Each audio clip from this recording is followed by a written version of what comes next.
Bismillahirrahmanirrahim. Assalamualaikum warahmatullahi wabarakatuh. Waalaikumsalam.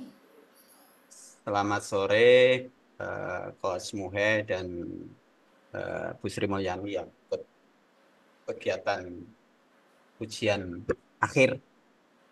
Kelihatan, Coach? Kelihatan ya? Siap. Jadi, sesuai yang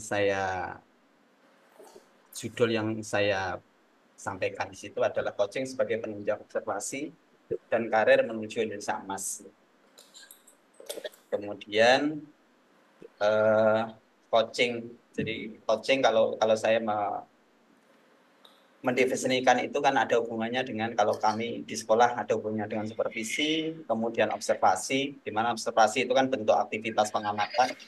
Kalau coaching itu pendekatan pribadi, biasanya satu persatu di tempat kerja untuk membantu orang lain mengembangkan keterampilan dan tingkat kompetensinya. Ini kalau saya ambil dari Armstrong. Sehingga dari coaching, observasi, dan coaching maka akan ditindaklanjuti oleh refleksi dan tindak lanjut. Kalau di MCI ada umpan balik dan sebagainya. Kemudian coaching sendiri itu tadi bisa kolaborasi antara coach dan coach dalam percakapan yang kreatif, merangsang dengan tujuan memaksimalkan potensi pribadi eh, dan profesional coach, sekaligus juga untuk memfasilitasi eh, tujuan. Kemudian, kalau definisi coaching, jadi kami harus membedakan antara coaching, mentoring, fasilitasi, training, dan konseling. Ini yang kadang di sekolah perlu harus kita petakan. Jadi kalau coaching itu tujuannya kan memaksimalkan potensi, menimbulkan kesadaran, sehingga sifatnya dua arah. Kemudian, eh, di tujuan itu, coaching itu kan menuntun coach untuk menemukan ide baru atau cara untuk mengatasi tantangan yang dihadapi atau mencapai tujuan yang dikehendaki, sehingga keduanya akan membangun hubungan kemitraan yang setara, walaupun antara junior dengan senior, tapi hubungan keduanya harus setara.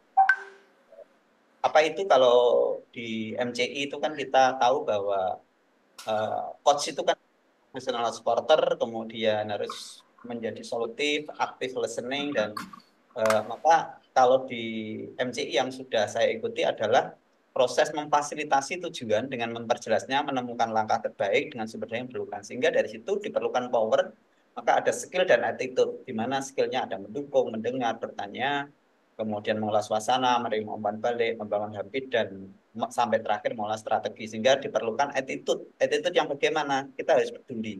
Kemudian penasaran, ekspresif, disiplin, sehingga dapat mengaktualisasikan diri. Di situ dinyatakan ada kerangka pikirnya. Di kerangka pikir itu kan ada aktualisasi diri, ada kontribusi, sehingga perlu 3B dan 3M. Bagaimana kita bertahan, belajar, berprestasi, sehingga kita bisa memahami, memberi, dan melayani.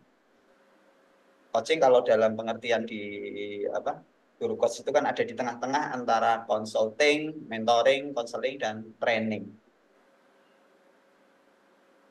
Kemudian kalau di guru penggerak yang saya dapatkan itu kan ada berdasarkan International Coaching Federasi kan ada 8 kompetensi inti, dan itu juga kita di guru coach Indonesia Emas juga sudah kita pelajari. Jadi ada, kalau di guru penggerak itu kan hanya ada 3 yang di yang yang diberikan, yaitu kehadiran penuh, kemudian pendengaran aktif, dan mengajukan pertanyaan berbobot. Kehadiran penuh itu kan hampir sama dengan mendukung kalau kita di MCI. Kemudian kalau di guru penggerak kita ada alur tirta, tapi kalau di apa di GCIE itu kan kita ada langkah, sumber daya, kemudian untuk mencapai tujuan, sehingga dari situasi sekarang menuju ke situasi yang akan datang. Itu beberapa hal terkait dengan coaching. Ada 6 model yang di tingkat dasar: model komunikasi NLP, memfasilitasi, kemudian model kerangka pikir, kemudian model perubahan, dan terakhir model ketangguhan. Ini yang dasar yang harus dimiliki oleh setiap coach sebelum masuk ke profesional gitu kan. Ini saya lewati. Kemudian terkait dengan coaching gitu kan. Coaching itu kan ada, kalau sub skillnya kan ada, sub skill mendukung ada 8, mendengar ada 8, skill bertanya juga 8, sampai kalau saya total itu ada 40, 47 skill gitu kan. Di mana proses coaching kalau di MCI itu kan harus memberikan tahapan. Jadi ada tahapan, ada tingkatan, kemudian melibatkan eh, emosi gitu kan. Akhir adalah adanya perubahan yang perlu selalu memperhatikan keseimbangan dan keharmonisan. Sehingga dibutuhkan apa? Coaching itu yang lebih adaptif membutuhkan skill. Jadi apa? 47 skill itu harus dikuasai oleh seorang coach. Sehingga coach akan efektif mampu mendeteksi pola pola dari coachingnya. Kemudian eh, apa rencana bisnis coaching yang akan saya lakukan? Kalau saya melihat dari visi Indonesia Emas 2045 berdaulat maju dan adil dan makmur, divisi pendidikan itu ada membangun rakyat Indonesia yang menjadi pembelajar seumur hidup, yang unggul terus berkembang, sejahtera dan makmulia dengan menumbuhkan nilai-nilai budaya Indonesia. Maka coaching itu sangat diperlukan ketika bagaimana kita menerapkan dalam pembelajaran di sekolah. eh, yang ini saya lewati karena sebagai lah, latar belakangnya ada di sini. Jadi di RPJM itu kan memang kita diharapkan literasi, numerasinya meningkat, tapi yang kenyataannya adalah semakin bukan semakin meningkat, tapi semakin menurun. Kita ada di peringkat 69, di ASEAN itu kita masih kalah dengan Vietnam, masih kalah dengan Brunei yang baru ikut kemarin, gitu kan. Hal ini akan ditunjang apa? Divisi Indonesia Emas itu ada SDM yang berkualitas dan yang utama adalah kesejahteraan manusia. Maka coaching itu sangat diperlukan untuk bagaimana menyiapkan SDM yang lebih baik untuk di depan, SDM yang unggul gitu kan. Kemudian apa itu SDM yang unggul? Di SDM unggul itu kan pendidikannya semakin tinggi, kebudayaan yang kuat, kemudian derajat kesehatan usia kehidupan juga semakin baik, produktivitasnya yang sangat tinggi. Sehingga dengan coaching tadi saya di awal menyampaikan coaching dengan observasi dan meningkatkan karir, maka setelah keduanya itu jalan, maka diharapkan ada produktivitas yang tinggi, baik untuk guru di, di kinerjanya maupun untuk pegawai ketika coaching digunakan selain guru gitu kan. Kemudian ada kemampuan penguasaan. Maka di Indonesia Emas itu adanya SDM unggul yang berkualitas, kemudian ekonomi yang berkelanjutan, pembangunan yang merata, dan negara yang kuat dan demokratis. Yang utama adalah SDM yang unggul. Maka kita harus menguasai 4 kompetensi. Guru itu harus menguasai 4 kompetensi, dan salah satunya adalah ada yang berhubungan dengan coaching. Kemudian eh, adanya kurikulum merdeka dan ada konsep merdeka belajar. Itu ada guru penggerak, sekolah penggerak. Di guru penggerak sama mendapatkan coaching, tapi kan hanya 1 modul saja. Beda dengan yang di MCI yang sampai 20 modul gitu kan. Kemudian harapannya kan kita menjadi menuju Indonesia emas. Maka salah satunya ketika saya membaca di Lemhanas itu kan SDM unggul dan teknologi adalah kunci. Maka bagaimana kita mampu untuk menghantarkan anak-anak kita untuk menjadi lebih baik lagi. Itu yang paling utama. Nah, beberapa hal yang sudah saya lakukan terkait dengan coaching, saya dengan teman-teman di sekolah membentuk komunitas praktisi. Dari komunitas praktisi itu, saya buat komite pembelajaran yang saya koordinir sendiri.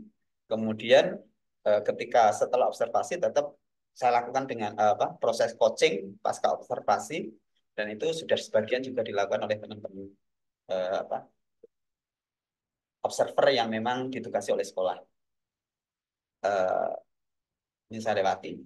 Ternyata ketika kita mau terkait meningkatkan kompetensi guru, ternyata guru masih ada di angka 3, masih di level 3, belum masuk ke level 4 dan 5. Ini saya ambil data dari apa teman-teman yang mengikuti webinar, ada 952 guru yang mengisinya. Kemudian ini penelitian saya terkait dengan coaching. Jadi ketika ada well-being, self development dan coaching, ternyata coaching itu dapat meningkatkan eh, performan atau kinerja guru. Ada ada ada hubungan yang lumayan signifikan, tetapi akan lebih signifikan apabila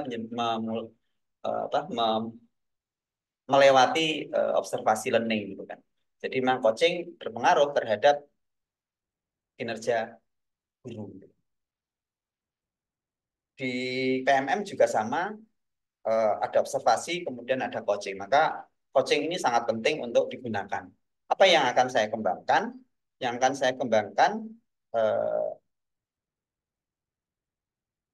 Yang sudah saya lakukan adalah diantaranya melakukan webinar. Sudah ada beberapa kali terkait dengan coaching, kemudian mengikuti GCIE dan melakukan observasi coaching yang sudah di guru penggerak itu. Kemudian eh, ini yang barusan saya lakukan beberapa waktu lalu, coaching sederhana dengan teman-teman yang setelah diobservasi selesai pelatihan yang berbasis komunitas. Maka coaching itu memang diperlukan untuk memfasilitasi Bapak Ibu guru untuk mencapai tujuan yang diinginkan.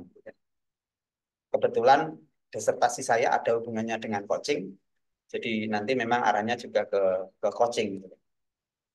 Kemudian latar belakang sudah saya sampaikan di atas, nama kegiatannya coaching sebagai penunjang observasi dan karir menuju Indonesia Emas. Tujuannya apa? Tujuannya adalah memberikan pemahaman pentingnya coaching, kemudian mengajak stakeholder pendidikan untuk menerapkan coaching, kemudian yang ketiga memfasilitasi pengawas, kepala sekolah, dan guru menjadi coach profesional. Kemudian yang keempat membuka pro bono coaching dan coaching yang berbayar. Itu harapannya tujuan kegiatan yang akan saya lakukan. Sasarannya siapa? Sasarannya adalah kepala sekolah, kemudian pengawas, kemudian guru, dan siswa yang memang akan berkarir di tempat tertentu. Di sekolah menengah itu kan memang ketika lulus, maka dia akan mencari pekerjaan. Itu juga butuhkan coaching. Apa yang saya rencanakan? Perencanaannya saya akan menjelaskan pentingnya coaching dalam pembelajaran dan observasi berbagai skill coaching yang dapat diterapkan oleh guru. Kegiatan saya menyusun desain pelatihan dan webinar. Maaf, kurang gitu. Kemudian saya jadwalkan sudah berjalan sejak Maret kemarin sampai nanti November. Karena sudah webinaran sudah ada yang berlalu. Targetnya 250 peserta yang webinar. Kemarin ternyata sampai 800 peserta. Kemudian validasinya memastikan kegiatan webinar, pelatihan, dan tindak lanjut berlangsung. Kemudian membuat pendaftaran webinar, pelatihan pro bono coaching maupun coaching yang berbayar. Itu rencana memang Maret sampai November dan sudah ada yang berjalan. Kemudian alat bahannya Google Form, targetnya 250, melebihi target. Kemudian publikasi menginformasikan webinar, pelatihan, pro bono coaching maupun coaching berbayar. Jadi webinar sudah jalan, kemudian training coaching nanti bersama MCI harapannya, kemudian pro bono coaching dan coaching berbayar. Kalau training coaching bersama MCI nanti targetnya tidak banyak, 50 peserta. Kemudian pro bono coaching maupun coaching prabayar itu saya targetkan 5 peserta per 3 bulan. Kemudian marketingnya ya tujuan memberikan pemahaman pentingnya coaching untuk observasi dan karir, bisa membuat video singkat, bisa membuat pamflet ataupun flyer, gitu. Bisa melalui Facebook, Instagram, targetnya 250 peserta mungkin lebih. Kemudian rekrutmennya saya nanti kalau memang ini jalan akan menyiapkan admin khusus bisnis coaching. Kebetulan nanti anak-anak saya yang di SMK bisa saya masukkan menjadi PKL sehingga anak-anak nanti terlatih untuk ke sana sehingga tidak dibutuhkan biaya yang banyak. Jadi kegiatannya memang untuk mengadministrasikan segala hal yang terkait dengan bisnis coaching. Targetnya saya harus mengukur pencapaian bisnis coaching untuk kepala sekolah, pengawas, dan guru. Kemudian rencana evaluasinya saya gunakan tujuannya mengetahui keberhasilan dan kekurangan bisnis coaching. Kemudian memberikan kuesioner pelaksanaan webinar, coaching maupun pelatihan maupun pro bono coaching. Ini saya harapkan sampai Maret sampai Desember. Alat bahannya bisa Google Form, Zoom, kemudian Kimit. Kalau di luring bisa ruang dan sound sebagainya. Kemudian terkait dengan kalau webinar dilaksanakan secara gratis. Kemudian kalau pelatihannya, kalau memang 2 hari luring dan 8 hari daring, setiap peserta memang investasinya tidak buat saya mahal, sekitar 1 juta kali 50, berarti 50 juta. Ini harus kolaborasi dengan teman-teman GCIE ataupun dari MCI, dari tren-tren MCI gitu. Kemudian kursus coaching nanti memang saya berharap teman-teman yang setelah mengikuti webinar, mengikuti pelatihan bisa ikut coaching profesional yang dilaksanakan oleh MCI, targetnya ke sana sehingga biayanya yang menyesuaikan biaya dari MCI. Kemudian pro bono coaching memang tidak berbayar.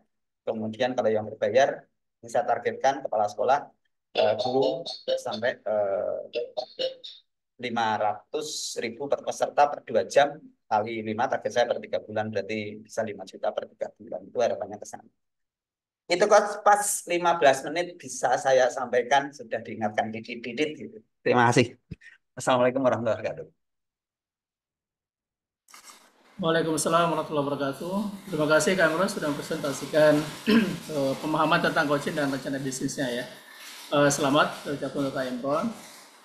Saya tidak banyak mengulas di awal tadi saya sudah melihat ya dari sisi pemahaman coaching.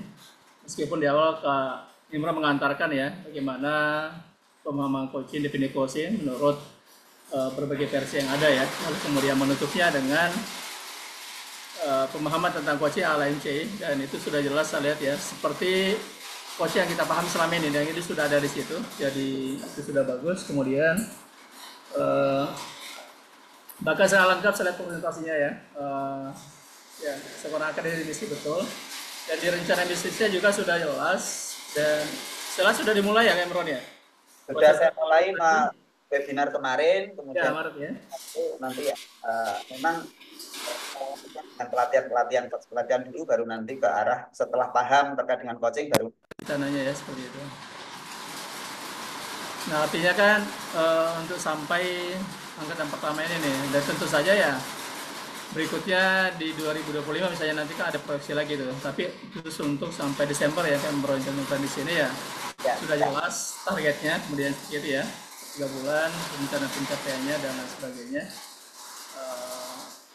Itu saya pikir udah tercapai ya, udah jelas di sini. Tinggal nanti perlu di review lagi mungkin ya oleh Kak Imron. Hal apalagi kira-kira mungkin ada terlewat ya. Yang terlewatkan dari rencana bisnis yang sudah dibuat sehingga semakin jelas lagi. Misalnya mungkin dari sisi marketingnya, kemudian targetannya seperti ini. Kira cukup feedback dari saya Kak Imron. Saya makasih, selamat. Saya transfer sekali paparannya. Terima kasih.